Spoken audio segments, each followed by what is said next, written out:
Picture this, it's 1868. A man inherits his family's old Virginia plantation, and while exploring the house, he finds a loose floorboard. Underneath, there's a secret that's been hidden for 40 years. What he discovered would completely rewrite not just his family's history, but a small, powerful piece of America's. Let's get into what he found. And this is where it all starts. This is the last thing written in that secret journal. The final entry just stops. That chilling description of an ink stain, of a hand jerking away from the page, it's the beginning of a huge mystery. What on earth happened on that day? What kind of violent event could just silence a story for 4 decades? Okay, so the man who found the journal was a guy named Alexander Hayes. He was a literature teacher from Philadelphia. He'd come back to the family plantation, Willowbrook, to deal with the estate of his uncle, Thomas, who'd been a total recluse. You know, he was probably expecting to find some old books, maybe some dusty furniture, not a hidden history that would just blow up everything he thought he knew about his family and the past.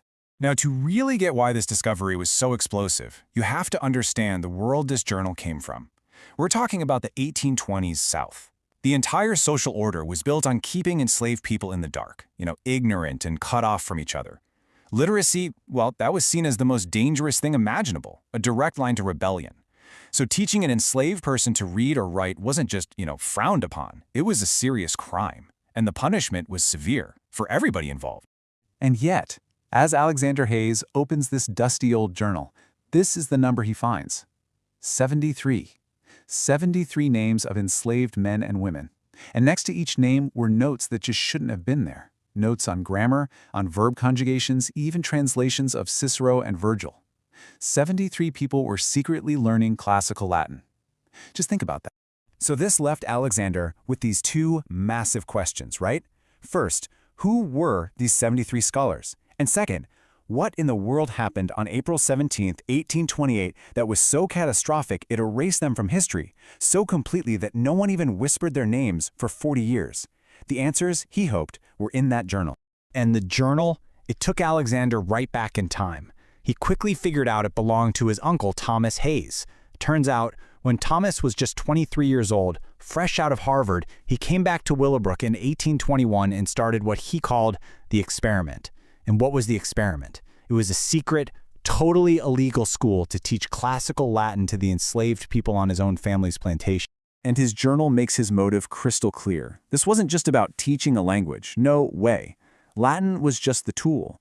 His real mission was to tear down the whole intellectual argument for slavery. He wanted to prove to them, to himself, to history, that the human mind doesn't have chains.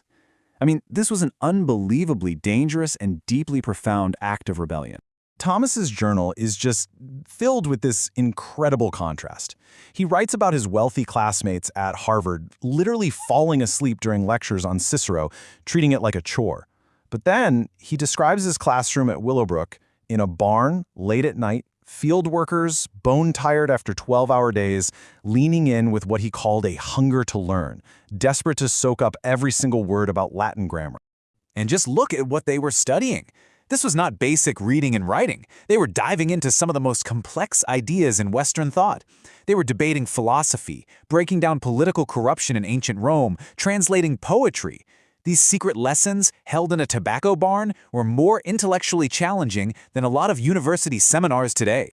But what about the students? Did they get how risky this was? Oh, absolutely. Thomas recorded this quote from a student named Marcus, and it says it all. Danger was just a part of their daily existence. But this danger, the danger that came with learning, this was different. For the first time, taking a risk offered the chance at something truly worthwhile, the proof of their own intellect. And for 6 amazing years, the secret world of scholars actually worked. It flourished. But then, in 1827, everything started to unravel. Thomas's father got suspicious. He invited a cousin, a guy named Gerard Ashwell, to come help manage the plantation. And this guy, Ashwell, he was cold, sharp, and brutal. His arrival was the beginning of the end.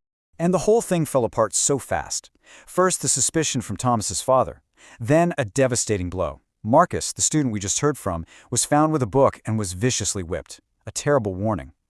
Then, after his father died, Ashwell took over, and his watchful eye missed nothing. The final nail in the coffin was when Ashwell found their most ambitious work yet, a full English translation of an essay by Seneca. The secret was out. Ashwell confronted Thomas and laid out this absolutely horrifying choice, this devil's bargain. Option 1, public exposure. Thomas would go to jail, his family name would be destroyed, and the 73 scholars, they would face public whipping, branding, maybe even death, all to serve as a warning to others. Or, option 2, private silence. Thomas says nothing, and in exchange, the 73 scholars are simply sold off, scattered to the winds across the South. Their community shattered, their story erased forever. And Thomas, he chose silence.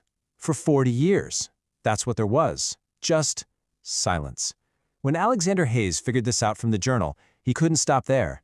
He went straight to the county records office. He had to know what happened to the 73.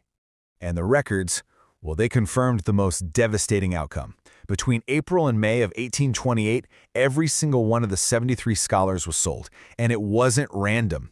It was a cold, calculated dispersal. They were deliberately sent to different states, to different buyers. It was a systematic campaign to make sure this intellectual community could never, ever reform. It was a surgical dismantling of everything they had built. Later, tucked away with the journal, Alexander found a confession letter from his uncle, written right before he died. And in it, Thomas finally tells the unvarnished truth about his choice. He admits that he told himself he was saving them from execution, but he knew, deep down, he was also just saving himself from ruin. My cowardice wore the mask of mercy, he wrote. He was haunted by that choice for 40 years. But Ashwell didn't destroy everything. In that same confession letter, Thomas revealed that he had managed to save one small, incredibly precious thing. It was a final message written by the students themselves on the very night their world was collapsing around them. Alexander found it, a tiny, folded piece of paper. It was their final testament to the future, a defiant scream against their own erasure, and it began with two simple, unbelievably powerful words. We existed. In a world, in a system that was designed to deny their very humanity and their capacity for reason, they insisted on the truth of their own minds with another profound statement.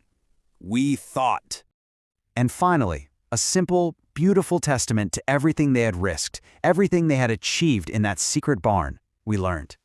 This was their full testament, an assertion that they debated the meaning of freedom while living in chains, and that no one, no matter what, could ever erase that truth.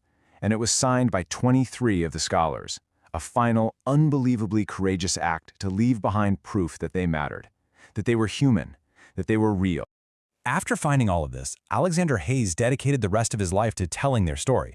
He actually managed to track down some of the survivors and their children and published a book. Now, it was mostly ignored at the time, but thankfully his work was rediscovered during the Civil Rights Movement.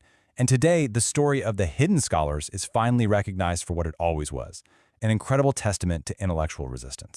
And you know what? In the end, their story wasn't erased. Gerard Ashwell failed. That final note, written in secret, on the most terrifying night of their lives back in 1828, it now hangs in the Smithsonian. Their words survived. It's a permanent record of their brilliance and their humanity. And that just leaves us with this final thought, doesn't it? The story of the 73 was almost lost to history forever.